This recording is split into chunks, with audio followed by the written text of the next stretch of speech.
अस्सलाम वालेकुम। आज की इस वीडियो में हम डिस्कस करेंगे compliance and elasticity of lung. देखें, सबसे पहले हम कंप्लायंस को देखते हैं कि कंप्लायंस होता क्या है।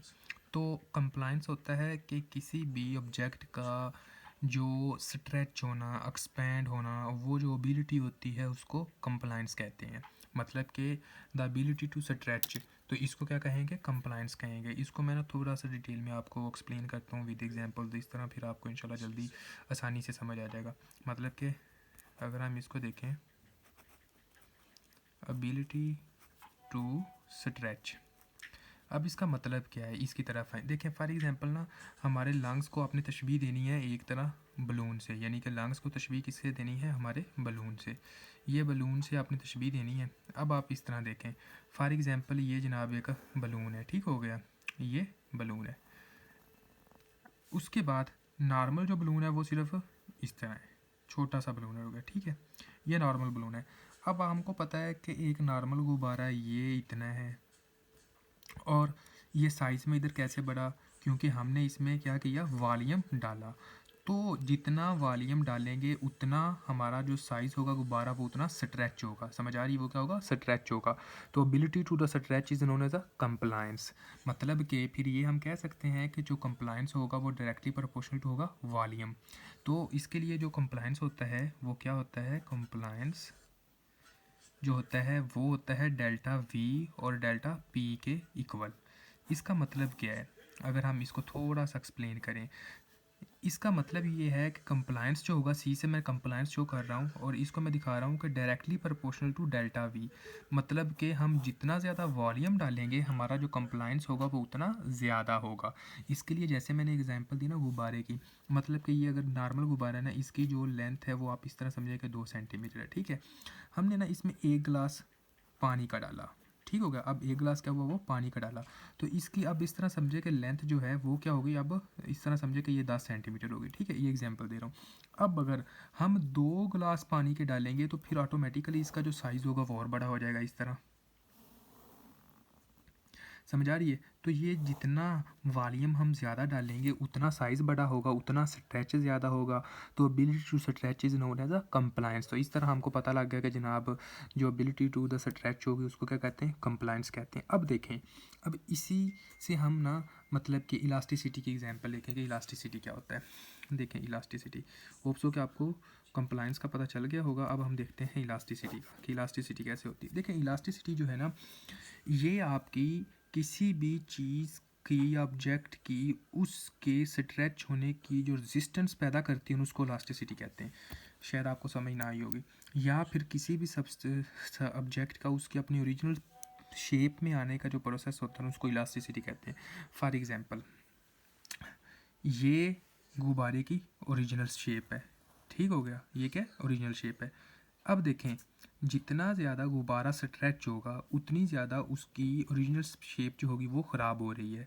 तो हम ये कहते हैं कि ओरिजिनल शेप यानी कि जो इलास्टिसिटी होती है वो आपके कंप्लायंस के एक दूसरे के ऑपोजिट होती है। देखें, ये मैंने क्या कहा? ओरिजिनल शेप है। अब जितना वॉल्यूम हम ज़्यादा डालेंगे गुब्बारा जो होगा वो उतना ज़्यादा स्ट्रेच होगा, उतनी ज़्यादा कंप्लायंस होगी। तो ये एक दूसरे के ऑपोजिट हैं। अब देखें, अब ये अगर गुब्बारा अपनी ओरिजिनल शेप में दोबारा आ जाता है तो उस चीज़ को क्या कहते हैं? कंप्लायंस कहते हैं, ठीक हो गया। कंप्लायंस क्या कहते हैं? किसी भी चीज़ के अपनी ओरिजिनल शेप में आने को।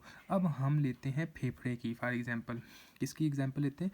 यानी कि अगर इसी तरह आप देखो, सॉरी, कि ये फॉर एग्जांपल यही बलून है, क्या बलून है। अब जब इसके अंदर हमने ये वाटर डाला, अब इस वाटर को जब हम बाहर निकालेंगे तो ये अपनी ओरिजिनल शेप में आ जाएगा कि नहीं आ जाएगा? तो इस तरह जो होता है कि वो फोर्स, वो चीज़ जो कंप्लायंस को रेजिस्ट करे या स्ट्रेचिंग को रेजिस्ट करे या फिर अपनी ओरिजिनल शेप में दोबारा आ जाए तो उसको क्या कहते हैं? इलास्टिसिटी। होप सो कि आपको ये भी समझ आ जाएगा होगी।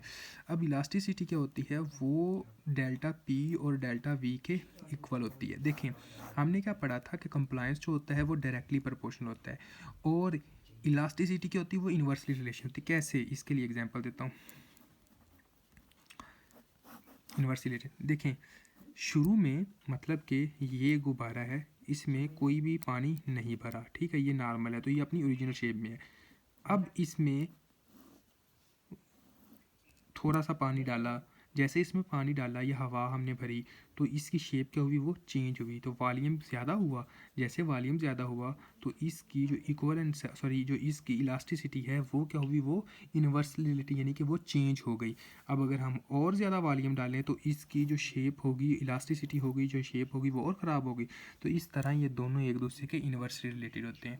अब हम देखते हैं कि वो ऐसे कौन से फैक्टर्स होते हैं जो कि कंप्लायंस के ऊपर इफ़ेक्ट करते हैं। ठीक हो गया, मतलब कि होप से कि आपको ये सारा कुछ समझ आ गया होगा। अभी मैं दोबारा बता दूँ अगर कि कंप्लायंस जो होता है वो डायरेक्टली प्रोपोर्शनल होता है डेल्टा वी के।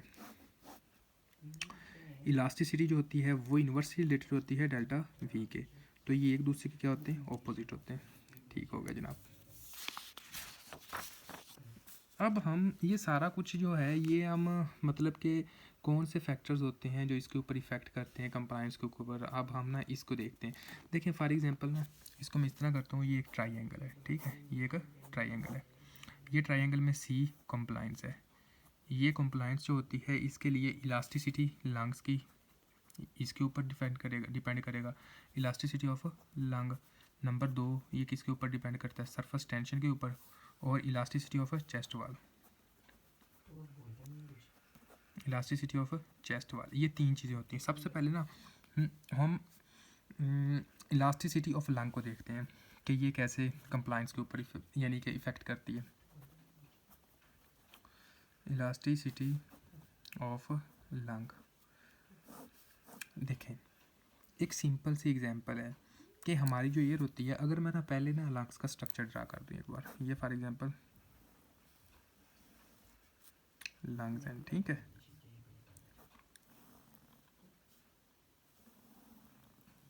ये भी लंग्स है और ये क्या होता है, ट्रैकिया।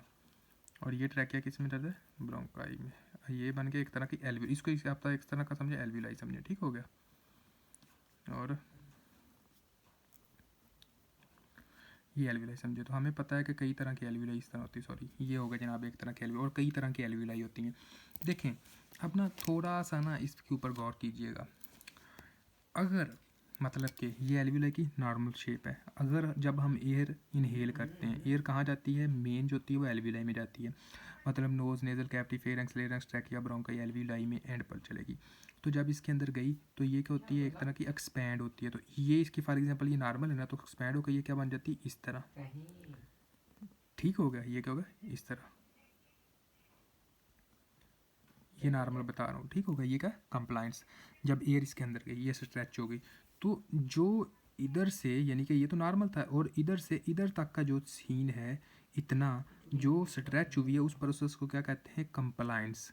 और कंप्लायंस क्यों हुई है स्ट्रेच, क्योंकि इसके अंदर एयर आई है। एयर क्या होती है, वॉल्यूम आया है, तो इस वजह से स्ट्रेच हुई। होप सो का आपको समझ आ गई होगी। अब देखें जैसे ही हम एक्सेल करते हैं, ऑक्सीजन को बाहर निकालते हैं, तो ये जो अब इधर जो थी एल्वियोलाई वो किधर चली जाती है, अपनी नॉर्मल शेप में।